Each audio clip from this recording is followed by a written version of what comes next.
EPFO के office में उनके पूरे अधिकारी और हमारे लोग, हमारे कुछ नेतागण, उनमें चर्चा हुई। और पहली बात तो हमने ये रखी कि देरी ज़्यादा हो रही है, आपको जल्दी से जल्दी ये काम करना है। स्पष्ट कहेंगे कि इतने समय सीमा के अंदर वो जो है तुरंत जो है अप्रूवल के लिए भेजे जाए। नमस्कार साथियों, स्वागत है आपका EPS 95 मिनिमम पेंशन बढ़ोतरी के एक और वीडियो में। साथियों, पहले वीडियो में हमने बताया था कि 27 अगस्त को EPFO और NSE के बड़े पदाधिकारियों की मीटिंग दिल्ली के हेड ऑफिस में हुई थी। इस मीटिंग में CPFC रमेश कृष्णमूर्ति जी शामिल थे। उन्होंने खुद EPS 95 का संज्ञान लिया था। हालांकि उन्हें CPFC का पद संभाले हुए अभी कुछ ही दिन हुए थे, लेकिन उन्होंने EPS 95 पेंशन मुद्दे को बारीकी से समझा और बताया कि मैंने इसके बारे में पहले डिस्कस किया हुआ है ऑफिसर से, लेकिन इसको डिटेल में मुझे स्टडी करनी होगी और मुझे थोड़ा आप समय ज़रूर दीजिए। इस पर कमांडर अशोक रावत जी ने कहा कि पहले ही बहुत सारा समय निकल चुका है, अब इस पर देरी नहीं होनी चाहिए क्योंकि पेंशनों में बहुत रोष व्याप्त है। सरकार ने UPS पेंशन लॉन्च कर दिए। इसके बाद में EPS 95 पेंशनरों में भी आशा जगी है कि जल्द EPS 95 में भी बढ़ोतरी होगी। इस पर CPFC और जॉइंट सेक्रेटरी चंद्रमौली जी का रुख सकारात्मक नजर आया। CPFC रमेश कृष्णमूर्ति जी के साथ वार्ता करने के बाद जॉइंट सेक्रेटरी EPFO चंद्रमौली जी के साथ में भी NSE के पदाधिकारियों ने डिटेल में चर्चा की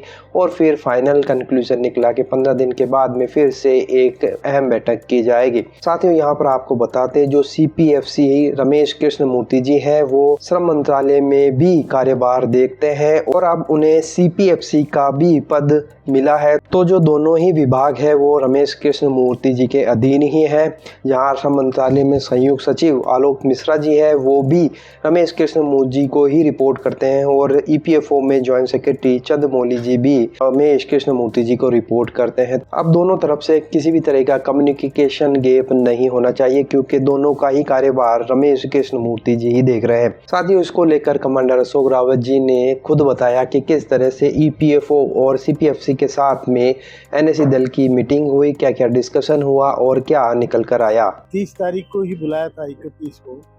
उस दिन हम आए थे, लेकिन उसके ऊपर आधारित पूरी चर्चा नहीं हो पाई, तो उन्होंने आज बुलाया था। तो CPFC के दफ्तर में, EPFO के ऑफिस में उनके पूरे अधिकारी और हमारे लोग, हमारे कुछ नेतागण, उनमें चर्चा हुई। और पहली बात तो हमने ये रखी कि देरी ज़्यादा हो रही है, आपको जल्दी से जल्दी ये काम करना चाहिए। दूसरी बात जो हमने कही, रमेश कृष्णमूर्ति जो अभी नए यहाँ पर CPFC अपॉइंट हुए हैं, प्रभारी बनाए गए हैं, वो एडिशनल लेबर सेक्रेटरी भी है। तो उनको हमने ये कहा कि हमारे लिए बहुत अच्छे संकेत है कि आप लेबर डिपार्टमेंट भी देख रहे हैं और EPFO का CPFC की चेयर भी देख रहे हैं। तो ये दोनों में यही होगा कि दोनों कार्यालयों का समन्वय अभी बहुत अच्छी तरीके से होगा। वहाँ पे जो जॉइंट सेक्रेटरी देखते हैं लेबर डिपार्टमेंट में आलोक मिश्रा जी, और यहाँ पर चंद्रमौली चक्रवर्ती जी जो EPFO की तरफ से एडिशनल EPFC है CPFC, तो ये दोनों के आप अभी नियंत्रण करते हैं, तो दोनों डिपार्टमेंट का आप अच्छा कोऑर्डिनेशन करेंगे। दूसरी बात हमने उनसे ये भी कही कि हमें आपका बैकग्राउंड मालूम है, आप एक बहुत एफिशिएंट और तेज तर्रार अफसर है, तो हम जानते हैं कि रिजल्ट हमारा जल्दी आएगा। और उनको स्पष्ट कहेंगे कि इतने समय सीमा के अंदर वो जो है तुरंत जो है अप्रूवल के लिए भेजे जाए। जिन एग्जम्प्टेड ट्रस्ट वालों के एप्लीकेशन जो है पड़े हुए हैं, दिशा निर्देश नहीं है, उनके बारे में दिशा निर्देश तुरंत दिए जाएंगे। ये भी माननीय कमांडर साहब ने कल स्पष्ट कर दिया है कि हाई पेंशन के बारे में हमसे ना ब्याज दिया जाए और ना ब्याज हमें दिया जाए। एक समय सीमा निर्धारित कर दे कि इसके बाद में ब्याज की आकारणी हम नहीं करेंगे और ब्याज हम ना लेंगे ना देंगे। अगर हम ब्याज लेते हैं, वसूलते हैं, तो हम ब्याज देंगे भी, ये भी EPFO को देना चाहिए। बुक एडजस्टमेंट के बारे में बात हुई, जिन्होंने कहा कि हम इसके ऊपर सकारात्मक जो है निर्णय देंगे।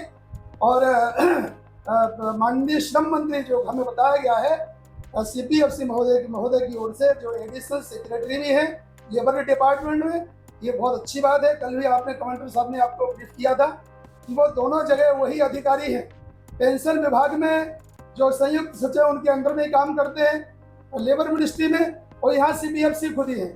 तो हमें ऐसा लग रहा है कि सरकार की ओर से सकारात्मक कदम है, इसका हम तो स्वागत। साथियों यहाँ पर आप देख सकते हैं कमांडर अशोक रावत जी ने बताया कि किस तरह से ये 27 अगस्त की चर्चा रही, मीटिंग में क्या कुछ निकल कर आया। अब 15 दिन के बाद में फिर से एक अहम बैठक होने वाली है जिसमें EPS 95 मिनिमम पेंशन बढ़ोतरी पर फाइनल चर्चा की जानी है। तो साथियों आशा यही है कि जल्द से जल्द मिनिमम पेंशन बढ़ोतरी हो, सरकार उस पर मोहर लगाए, EPFO उसको कार्यवाही करे और जल्द से जल्द पेंशनरों को उनका उचित न्याय मिले। साथियों इसके बारे में आपकी क्या राय है कमेंट बॉक्स में ज़रूर बताइए। वीडियो अगर आपको अच्छा लगा तो लाइक शेयर करिएगा। इसी तरह की अपडेट पाने के लिए आप चैनल को सब्सक्राइब ज़रूर कर लीजिए। तो फिर मिलते हैं, तब तक के लिए अपना ख्याल रखिए। जय हिंद, जय भारत।